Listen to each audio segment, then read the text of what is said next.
Hey folks, I got a fairly positive reaction, surprisingly positive reaction actually to my previous videos. So I guess I'm back to talk about some other nonsense for people's viewing pleasure or entertainment or whatever. I don't know. I still don't feel like my videos are that valuable, but some people seem to disagree. So I'll talk today about getting rid of negative, bad habits that people have. I think everyone has something in their life that they want to get rid of, some kind of bad, behaviors or something that they want to try to get rid of. Nobody's perfect. Everybody's flawed. Everybody has flaws and problems with themselves that they want to try and work on. And how do people do that? People have different ways of dealing with with personal bad habits. One of the most interesting and fascinating analogies that I've ever heard, I think, I like to speak in analogies. I don't know if that's a good thing. That's just kind of my personal way of thinking. I like to compare things to each other. I like to compare different ideas and see how they kind of contrast and get juxtaposed against each other. So one of the most fascinating analogies that I've ever heard in my life involved a disposable drinking cup like this. Imagine, I have here just a simple plastic drinking cup. Imagine any regular plastic or paper drinking cup that you might find from, anywhere. Disposable drinking cups exist. And let me ask a question.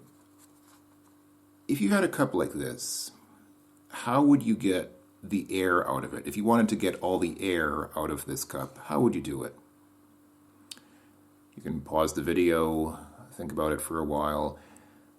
If you'd like, allow yourself some time to think about that. How would you get the air out of this cup?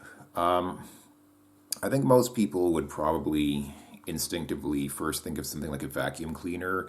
Like you could put a vacuum cleaner into the cup and suck the air out. And if you kind of lined it with tape, kind of sealed it up with tape so that there was no leakage, you could probably get the air out of the cup that way. But what would happen? The cup would start to crumple. It would collapse. It would fall apart. Well, not, it wouldn't fall apart, but it would get crushed by the vacuum inside. So let me ask a slightly different question. How would you do that without crushing the cup? How would you get the air out of this cup without having it collapse on itself? I guess that's the real question. Again, if you want to think about that for a while, think about how you would get the air out of this cup without crushing it. If you want to think about that for a while, go ahead and pause the video. Allow yourself some thinking time. I'll give you a moment to come up with an answer. I think the answer is fairly apparent. I think if you think about it for a while, it's not that difficult of a riddle, but let me go ahead and give you the answer now.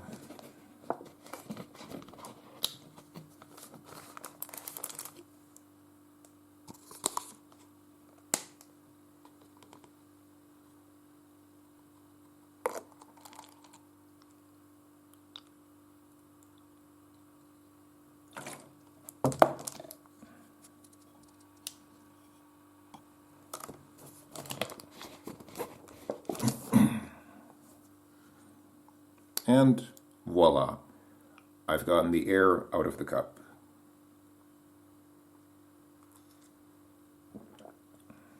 So, what's the moral of the story? What's the lesson here? A lot of people try to remove things. They try to, they see something they don't like and they try to somehow get rid of it by, depending on what it is, by just trying to ignore it or attack it or kill it or cut it out or whatever. But you can't always do that. If people have bad habits, they're often very attached to those habits, and it's difficult to just get rid of them. It's difficult to just stop doing something. It's like, when you tell somebody, stop thinking about that. Whatever you're thinking about, just don't think about that.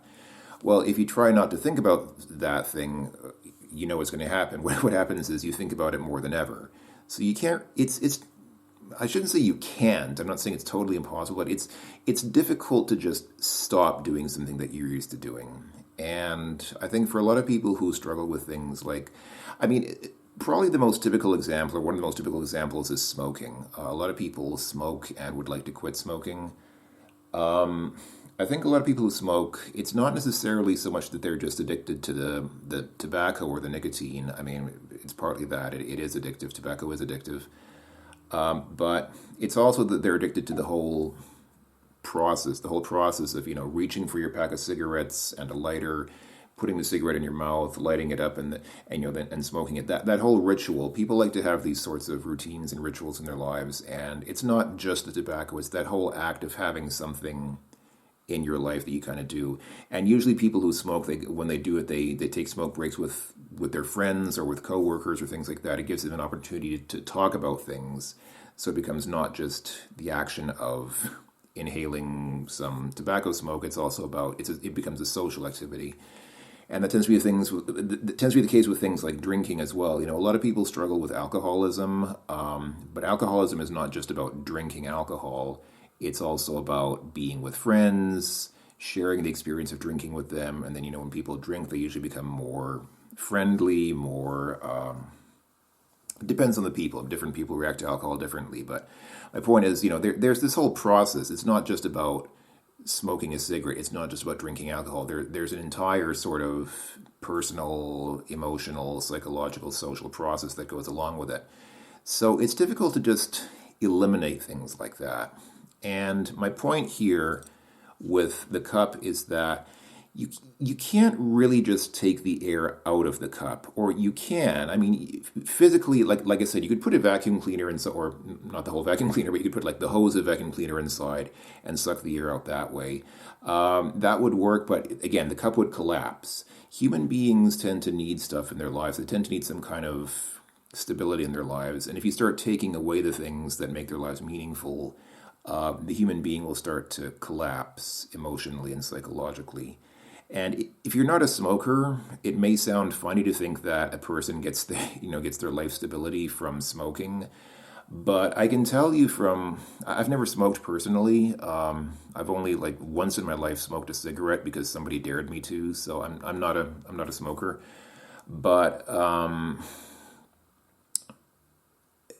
I understand. I have known people who are smokers, and I understand it has a very strong significance for them. It is actually something very important to them socially and personally, emotionally. It's not, again, it's not just about smoking. It's not just about the act of inhaling the smoke. There's a whole mentality. There's a whole sort of social club that develops around it. So I understand it's something important to people.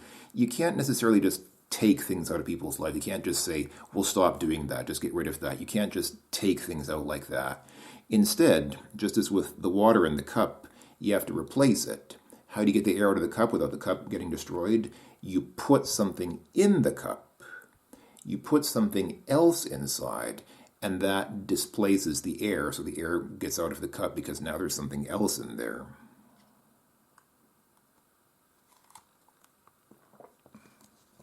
So, I think that generally speaking, it works like that. If you have something in your life that you want to get rid of, it's difficult to just get rid of it. It's difficult to just say, "I'm going to stop doing that now. I'm not going to do that anymore."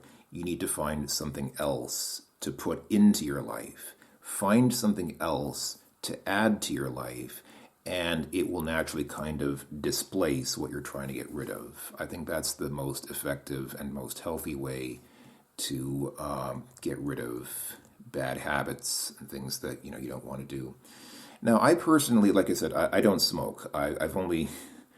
It was actually last year. Last year, a friend dared me to smoke a cigarette, so I said, "Okay, I'll try it once. I've never smoked, so I'll try it once." So I did. I didn't really like it. It wasn't that bad, but it just didn't do anything for me. So I was like, "Okay, I've done it once. I tried it." So I'm not a smoker.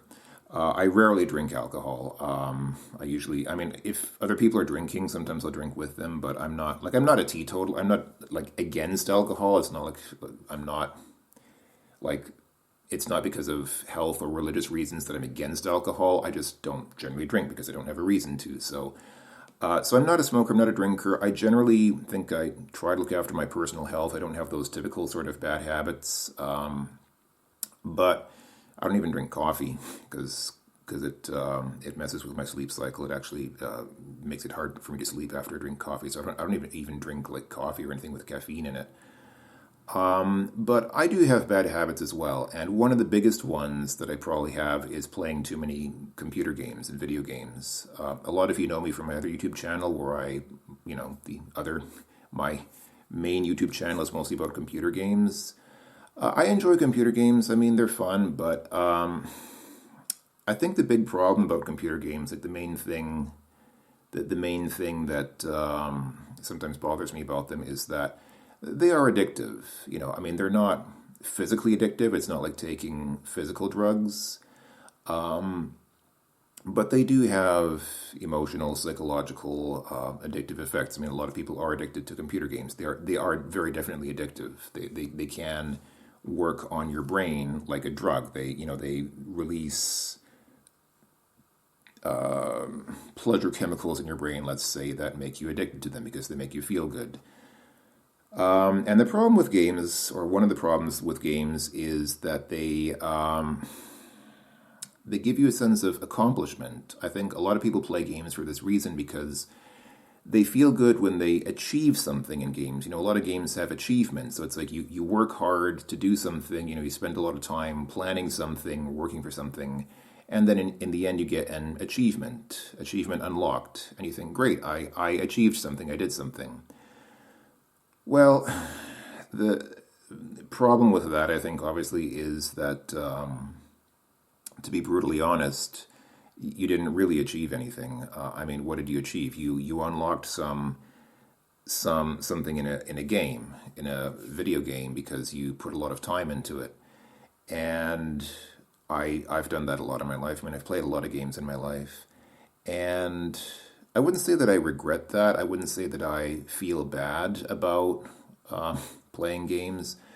But I realize when I look at them realistically, with any kind of realistic assessment of my use of my time and effort and resources, it's pretty obvious that I haven't really achieved anything with playing games. If you spend like hours trying to defeat some boss in some difficult boss fight or whatever, trying to find, whatever, the things that games have in them.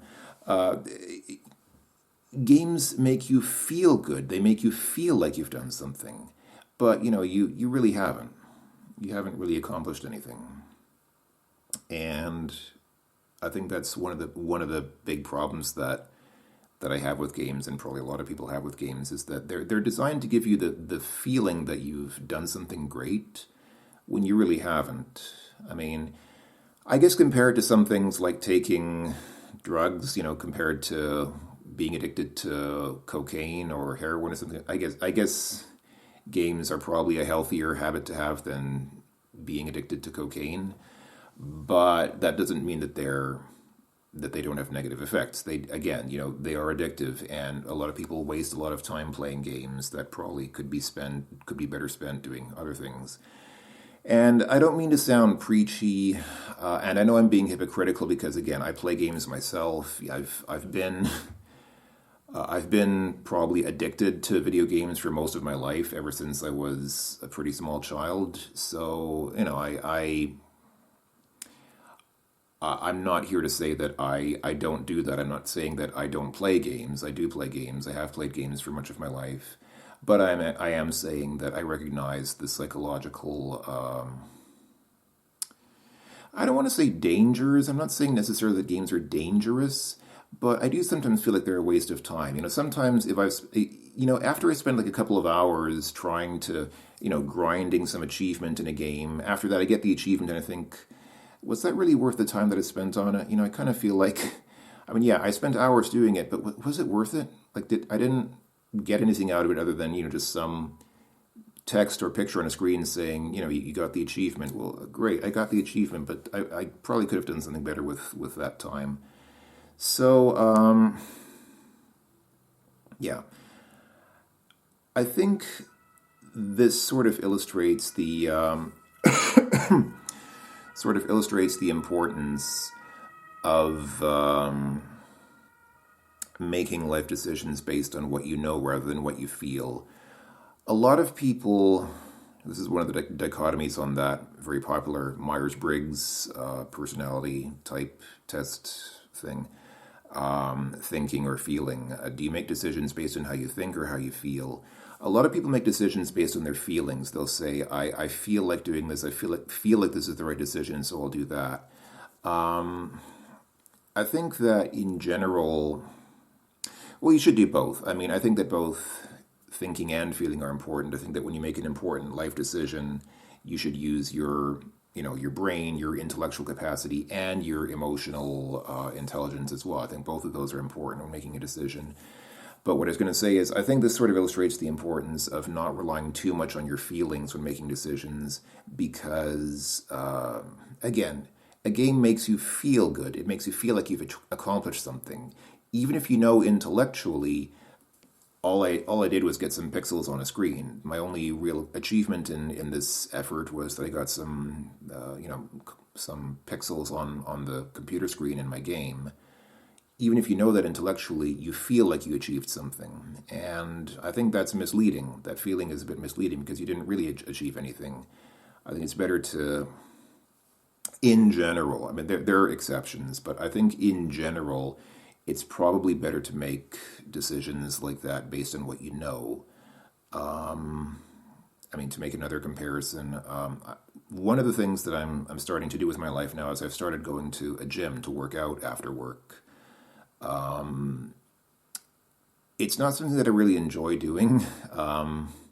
People have told me, once you get used to it, you're going to love it. Some people told me, working out feels great. After you do it for a while, you're gonna feel great every time. You're gonna love it. I don't love it. I've been doing it for about a month now. I don't know if that's long enough. Maybe I need to do it for longer. I can say I'm not really loving it. I'm not the kind of person who likes that kind of thing. I'm not the kind of person who enjoys going to a gym and working out. I am the kind of person who would rather just sit in front of my computer and play some computer game for 5 hours at night. That's just the kind of personality that I have. That's the kind of thing that I enjoy. But I'm going to the gym not because I feel like it, but because I know that it's doing something for my health. I am 42 years old now, and I realize that if I'm going to live another 42 years, then I will probably need to start taking measures to address my personal physical health now before it's too late. So I'm continuing going to the gym. I mean, people talk about losing motivation and losing the motivation to go and work out. I don't feel motivated. I don't really feel like going to the gym. I don't feel good after a workout. Like every time after I finish a workout, I feel exhausted. I really feel like I've just whatever. It doesn't give me a good feeling. Quite honestly, it's not something that I personally enjoy. But I do it because I know that even if I don't feel like it, I know that I know that it has positive effects for my personal health. So I choose to do it because I know that it is a better thing to do for myself than sitting in front of the computer playing video games all night. So, what can I say? Sometimes you have to do things you don't want to do because you know that they are better for you than the things that you actually want to do. I mean, food, if you think about food, food works the same way. People are sort of biologically inclined to seek out things that are sweet, salty, and fatty. And that's because your body needs sugar, your body needs fat, your body needs salt. You shouldn't avoid those things altogether. But most foods, maybe not most foods, but a lot of foods, are over sugared, over salted, and over fatty. They have too much of those things because that's what people want. It makes those foods taste better, makes those foods more appealing to people who eat them. So, you kind of have to force yourself to eat foods that may be less appealing to you because you know that those foods are healthier for you. So that's something that I do as well. I'm not saying that I love candy. Like I could eat nothing but candy all day, every day. I used to do that when I was like in my early 20s. I did that. I just would get like a pack of candy and that would be my food for the whole day. And I was happy. Like I never felt physically bad about it because I enjoy sugar. I have a huge sweet tooth. But I know intellectually, rationally, logically that it's bad for me. And eventually it caught up with me and led to some health problems, which I'm trying to counteract now by eating better and looking after my health better. So yeah, sometimes you have to do things you don't want to do. But again, you can't really just say, I'm going to stop doing that. You have to say, I'm going to find something else to do instead of that. So I'm trying to fill my life with positive things. I'm trying to do things that are healthy for me because one thing that I can't do, one thing that's very difficult for me is to just do nothing. And I think this is true for most people. Most people can't just do nothing. It gets really boring. That's like one thing that's always been a problem for me is I always tend to fidget with my fingers, and people who know me might know about this. If I'm just sitting doing nothing, I will literally start like peeling the skin off my fingers, and I don't know why. I don't think about it. Like I don't consciously think, okay, now I'm going to start doing this because it's a good thing to do. I literally just totally unconsciously do it. And that's why if you see me, like if you ever see me sitting waiting for something, I'll often have like a pen in my hands or something, and I'll just like fidget with the pen, or I'll have something in my hands to fidget with, because if I don't have something in my fingers to fidget with, then I'm gonna the fingers are going to fidget with themselves, and they're going to literally start like peeling their own skin off. I've been that way since I was a kid. I remember even when I was a pretty small child, like probably 6 or 7 years old, I remember my mother nagging me about it because it bothered her, understandably. Again, it's I know it's not a good habit. It's a bad thing to do, but I can't just stop doing it because it's kind of like breathing. If you think about breathing, you can breathe deliberately. Like when you think about your breathing, you can say I'm gonna inhale, and you can say I'm gonna exhale. Like you can deliberately force your lungs to inhale and exhale if you think about it, if you want to, but you can't just stop breathing, because the moment you stop thinking about breathing, your body just like automatically takes over and starts doing it automatically. So it's the same way with my fingers. Like people will tell me stop doing that with your fingers, and I'll say, oh, okay, I'm going to stop. And when I think about it, I can stop, but like 2 minutes later, when I stop thinking about it, my fingers just start up again. They just do that automatically. I guess it's just something I've been born with. Again, it's been that way since I was a small child. So it's just something that I just feel this need to always do something. I don't know why. I always like to feel like I'm doing something. That's also why I've never really been a very big watcher of television and movies, because I don't like to just sit and watch stuff happen. I like to be actively involved in the action. That's why I've always tended to prefer computer games. Even when I was a very small child, I tended to prefer video games over TV. I watch TV. I'm not saying I never watched TV, but TV was always boring to me because like you just sit there and watch it and you don't do anything. I'd rather be doing something. So even if it's something totally useless, like again, doing this with my fingers, I'm not saying it's something useful, but I just have this weird sort of OCD, just this weird compulsion to be doing something, to be doing anything. It's just, again, something I was born with. So rather than saying stop doing that, rather than saying don't do that with your fingers, because I can't really stop, like I said, that's why I tend to have a pen or just something, some kind of object in my hand so I can fiddle with the object instead of peeling my fingers off. I think it's that way for smokers as well. Again, I'm not a smoker, but I've noticed that smokers will often, be doing stuff with their fingers as well because they're used to having a cigarette in their hands. They're used to having the cigarette to kind of, fondle or fiddle with, fidget with. So yeah, some people just have this natural tendency to want to fidget with their fingers, to want to, have something in their hands and kind of fidget with it. I guess that's why those fidget spinner toys were popular for a while. People just like to have something in their hands to do something with, that. I get it. I mean, it doesn't necessarily make rational sense. There's not necessarily a good reason for it. But again, the human being is not always rational. We do a lot of things based on not what we think is good, but just what we feel like doing. And again, if I think about it, I can make myself stop it when I think about it. But as soon as I focus on something else, then I stop thinking about that, and then it just starts up again. It's just a natural behavior. So you can't really,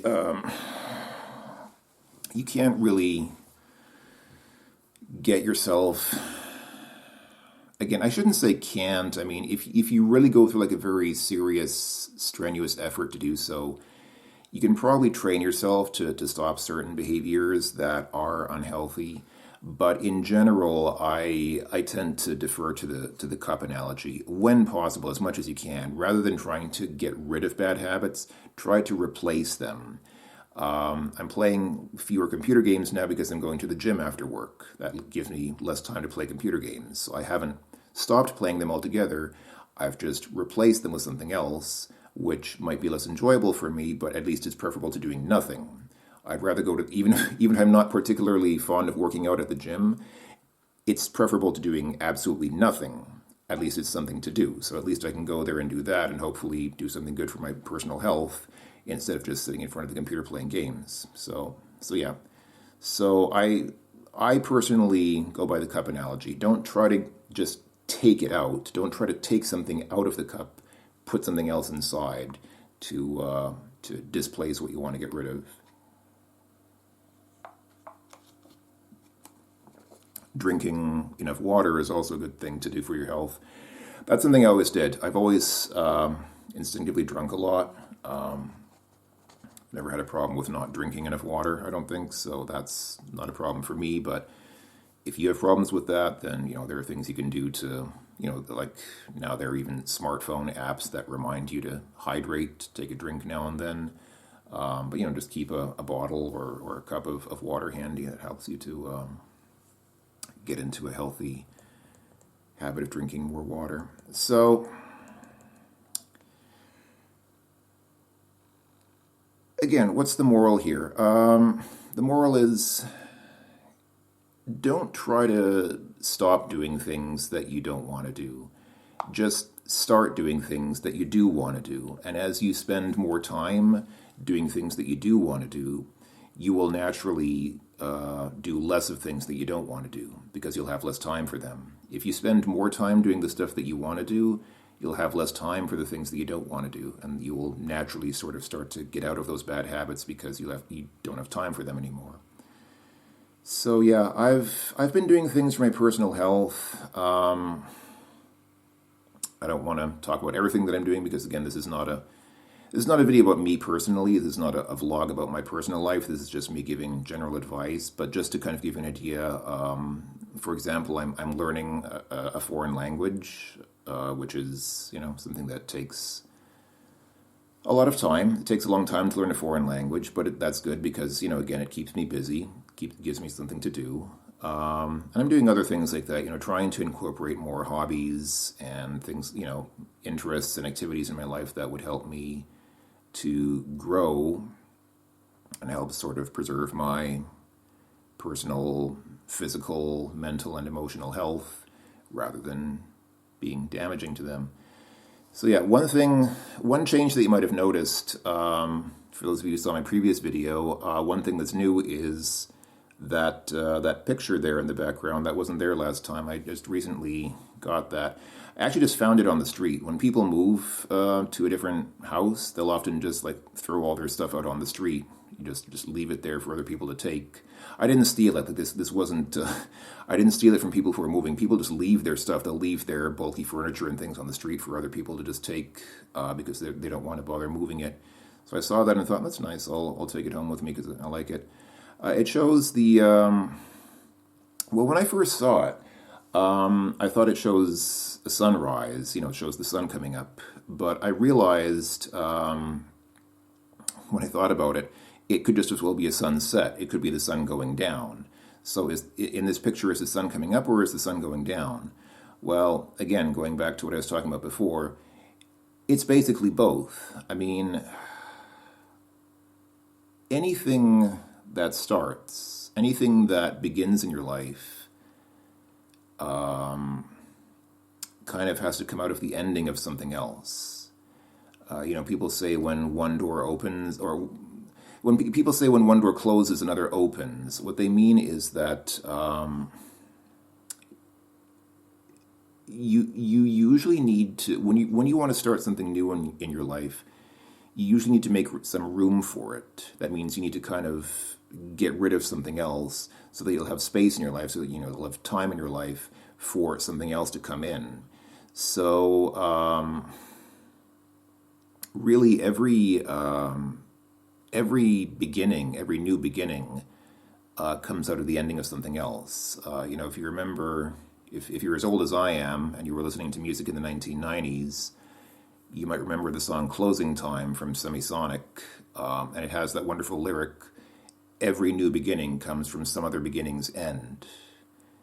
Again, everything that begins comes from the ending of something else. So you need to, if you want to create something, if you want to build something, you need to kind of get rid of what was there before. In cities, when new buildings are to be built, they usually have to demolish the old building first. So there's this process of tearing down the old building and clearing out all the rubble, and then you've got an empty space. Now you've got a space to build with. So it's kind of the cycle of life, destruction and rebuilding. Whenever you want to create something new, there has to be some destruction first. There has to be some process of deleting whatever was there before, and then you've got space to build. So again, is that sun coming up or going down? It's doing both. Something is sunsetting, something is going away, and something else is sun rising, something new is beginning. Those go together. You can't really have one without the other. There is no growth. There is no creativity without some process of destruction and letting things go. So I'm trying to let things go, trying to move on from things that I need to move on from, trying to allow negative experiences and activities and memories and people leave my life, and trying to bring in more positive, healthier, more constructive activities and experiences and people as well, in the hopes that they will lead to a better and more successful life and a happier and healthier life, hopefully, in the future. So that's what I've been trying to do with myself lately. Hope that you folks can do the same as well. That's my message for today. And I guess that's all. Thanks for listening, everyone. Hope that it was interesting. Hope that it gave you some ideas and inspiration. Take care, everyone, and I will talk to you folks later. Bye-bye.